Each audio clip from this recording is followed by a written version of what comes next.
Hello and welcome to Scale Stuff. In this week's video I'm going to be building and reviewing the Airfix 176 scale Saladin MK2 Armoured car. I recently saw one of these nifty looking armoured cars at Cosford Air Museum, and as soon as I saw it I knew I had to get one for the Cold War collection. In the box you get a black and white instruction sheet, a basic black and white paint guide, the parts to build the model, and a small sheet of decals to make free versions of this armoured car. A first quick look at the sprues show that this should be a fairly quick kit to make. There are not many parts to this model. The detail looks quite crisp on this tooling though, with only a minor bit of flash to sort out. This kit is a 2008 re-release of a tooling first made by JB Models in 1994, so I'm expecting a nice easy build from this kit. Anyway, onto the build. First thing on the menu is the wheels and axles. I'm not going to build these just yet, as I want to paint the wheels separately later on. But while I've got them out of the sprues, I'm going to address the seam lines on them so I don't have to deal with them later. Next up, it's time to make some tiny smoke grenade launcher units. These parts are tiny and will really benefit from being made with tweezers, as they're a bit fiddly to handle. They're simple enough to build though, even at this tiny size. Thankfully, there was nothing in the way of flash on these tiny bits to clean up, as I think trying to clean them up would result in me actually sanding the part to nothing. With those little bits done, it's time to start putting the turret together. This goes together easy, but there are some seam lines that need to be cleaned up here before you start assembly.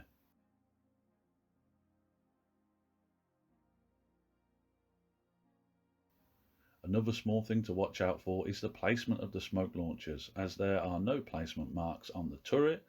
I found looking at pictures of the real Saladin armoured cars helped here a lot, as the box art's a little bit simplified and not much help. The first fit for everything else is great though, and the hatches practically click into place.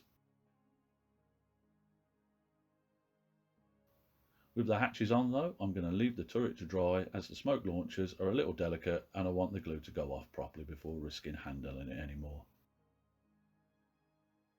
A few hours later, it's time to add the last details to the tank.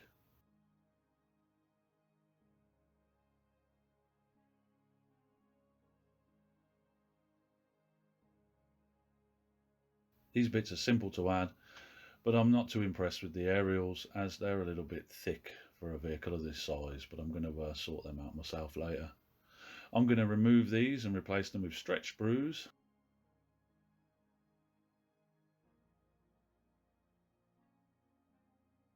I doubt these delicate little thin bits will survive being painted, but yeah, if they come off, I'll just drill out the mounts and re-glue them later on.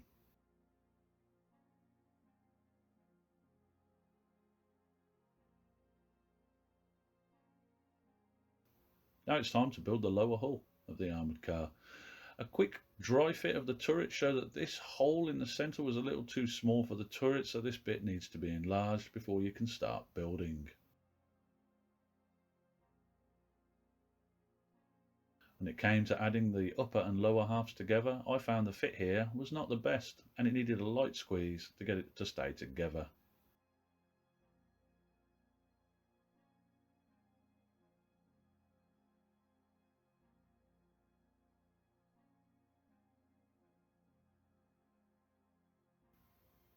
Then I'm adding the axles. These bits go on okay, but the fit between them and the hull is a bit vague.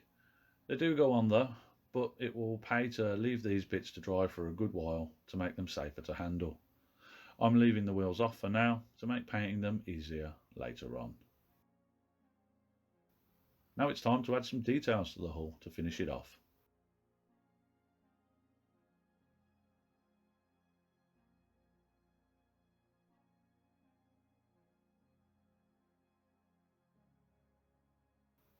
Adding most of these bits is pretty easy. Watch out for the cylinder on the rear of the armoured car, as mine needed some sanding to get it down to get a better fit. The upright registration plate is a bit delicate to add, as there are no attachment points for this part.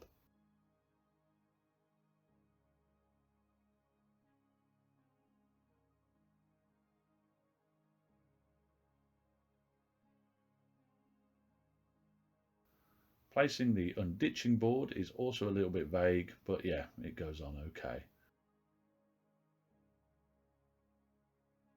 Lastly, it's just a case of adding the headlights. These are quite small and tweezers would really help you out here if you're building one of these at home. With those on though, that completes the main build of this model kit. Now it's onto the painting. For the base coat, I'm using the standard Humbrol 155 Olive Drab. As always, I'm spray painting this up off screen and outside to avoid fumigating myself. With the base coat down, it's time to get the brushes out. First thing I'm doing is painting the rubber on the wheels. For this, I'm using Vallejo Matte Black. While I have the black paint out, I'm also painting the guns, tools and covers for the smoke grenade launchers with this.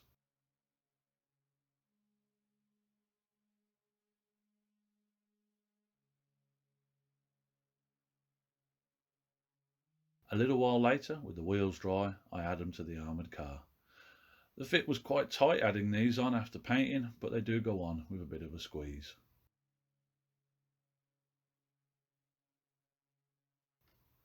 Next, I'm painting the camo. For this, I'm using Tamiya XF60 Dark Yellow. I was originally going to paint the classic black camo on this armoured car, but changed my mind after I saw the tan on green Aiden camo pattern. I should have really done this earlier and shouldn't be putting light paint over dark paint here, but with a few coats this should be alright. With the base colours down, now I'm giving the armoured car its first wash. For this I'm using watered down black mixed with a drop of brown just to take the edge off. On this model I'm doing this wash quite light as I don't want to go too heavy over the light sand camo paint and make it look silly. Next it's time to add the kit's decals. The decals included in this kit are quite nice, but the decal placement guide is not the most precise. It only gives you a rough idea of where to place the decals, as on the guide image it only gives you an arrow and a letter which corresponds to a picture of the decals on the sheet. For some of the decals this isn't great as they're identical, only different in size, but no definition is given as to which one is which. So basically Google Images is your friend here. Yeah, Google it. Best way to go about putting the decals on this. Decals on and dry. Now it's time for the dry brushed dust coat. For the dry brush I'm using the trusty Army Painter Skeleton Bone, which I should probably be sponsored by at this point. I'm not doing this too heavy on this armoured car as I only want to subtly highlight the corners and raised edges. Then for the second dry brush I'm giving the armoured car an even lighter coat of Army Painter Elf Green just to distress the green base a little bit and make the worn through patches look like there's some other paint underneath them. The armoured cars really come into life with this coat, and as well as picking out the raised details, these dust coats are doing a great job of tying all the colours together. Next, I'm going to tone back the tank a little. For this, I'm using a very light wash of BS Dark Earth, just to bring the yellow camo in more and give the tank a little bit of an age look.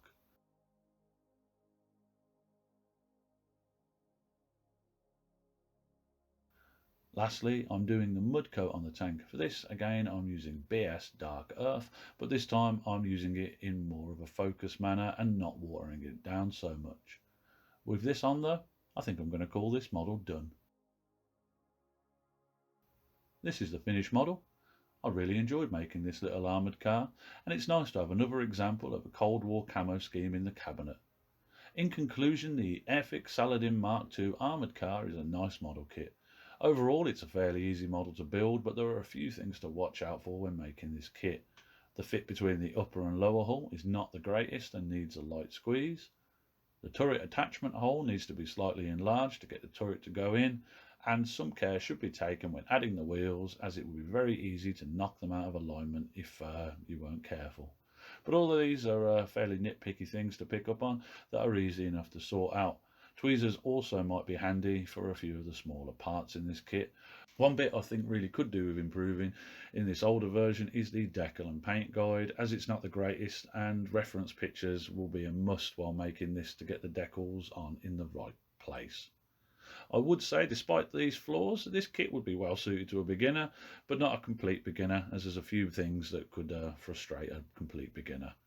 I picked up this kit for £9, brand new, and I think for that price it's well worth the money for this interesting little armoured car.